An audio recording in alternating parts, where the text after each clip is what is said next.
Sic semper tyrannis, right? So I know a little bit about history, just a little bit. The purest Republican feature. Now he's saying the word Republican. I will please note, and I will publish the text later on. Little r, not capital, little r. The term Republican actually means something. The purest Republican feature in the government of our own state is the House of Representatives. The Senate is equally so the first year, less the second, and so on. The executive still less, because not chosen by the people directly. In other words, Jefferson's telling Taylor he's got a hang-up with the government of Virginia at the time. Those of you that think that you're confounded by our current government, this has been going on for centuries, folks. You're not alone. The judiciary is seriously anti-Republican because for life, and the national arm wielded, as you observe, by military leaders, irresponsible but to themselves.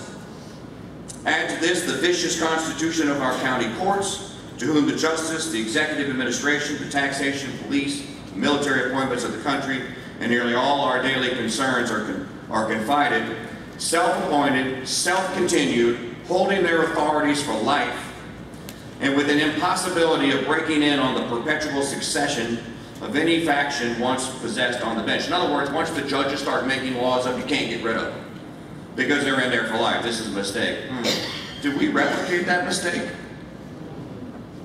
They are, in truth, Jefferson wrote to Taylor, the executive, the judiciary, and the military of their respective counties, and the sum of the counties makes the state. And add also that one half of our brethren who fight and pay taxes are excluded, like Helots, talking about Grecians, from the rights of representation, as if society were instituted for the soil and not the men inhabiting it. Or one half of those could dispose of the rights and the will of the other half without their consent. So he smells something really rotten here and he doesn't like it. Then he asks the question, what constitutes a state?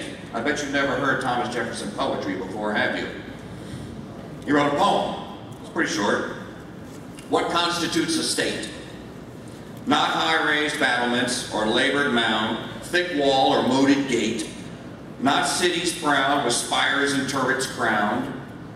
No, men, high-minded men, men who know their duties know, but know their rights and knowing dare maintain. These constitute a state. That's some pretty wickedly beautiful poetry, isn't it? I didn't know until I discovered this letter about a year and a half ago that he had actually written this. Now, what did Jefferson think about the federal government, which is why most of you are here today? You may want to sit down. If you're driving a car listening to the stream, pull over. If you're standing in the back, sit down. In the general government, the House of Representatives, that's what I like to call it. The House of Representatives is mainly Republican, little r. The Senate, scarcely so at all. He didn't like the Senate all the way back in 1816. He didn't like it. It's not elected by the people directly and so long secured even against those who do elect them. The executive, more Republican than the Senate, from its shorter term, its election by the people in practice. Now, listen to this. For they vote for A only on an assurance that he will not vote for B. And because in practice also a principle of rotation seems to be in a course of establishment, to judiciary independent of the nation, their coercion by impeachment being found nugatory. In other words, even back in 1816, Thomas Jefferson's going, why are we impeaching these judges like Chief Justice John Marshall? The man should have been keel-hauled in front of the Congress and impeached right there in front of the surviving framers and ratifiers of the Constitution, but he survived. And you wonder today why the Ninth Circuit and the Supreme Court gets away with what it gets away with. It's an American tradition, folks. If then the control of the people over the organs of their government be the measure of its republicanism, again, little r, and I confess I know of no other measure, it must be agreed that our governments have much less of republicanism than ought to have been expected. In other words, that the people have less regular control over their agents than their rights and their interests require. And this I ascribe not to any want of republican dispositions in those who formed these constitutions. In other words, these guys didn't intend for this to happen, but to a submission of true principle to European authorities, to speculators on government. In other words, corporatists back in the day. They're already working their way in. whose fears of the people have been inspired by the populace of their own great cities, and were unjustly entertained against the independent, the happy, and therefore orderly citizens of the United States, much as I apprehend that the golden moment is past for reforming these heresies. He'd given up in 1816. The whole thing was kaput. How many of you have been to Monticello? Have you seen the obelisk?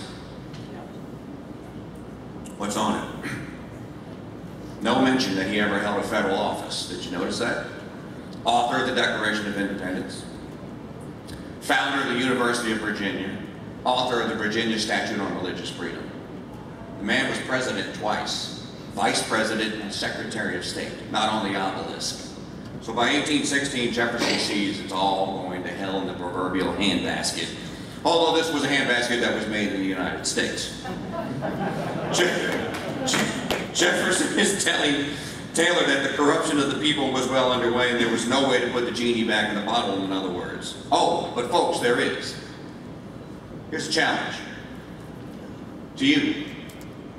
A new calling for a new politics, not based on principles of liberty alone, but based on the eternal principles of the good, moral, social order. Short, ladies and gentlemen, the return of manners, humility, and virtue.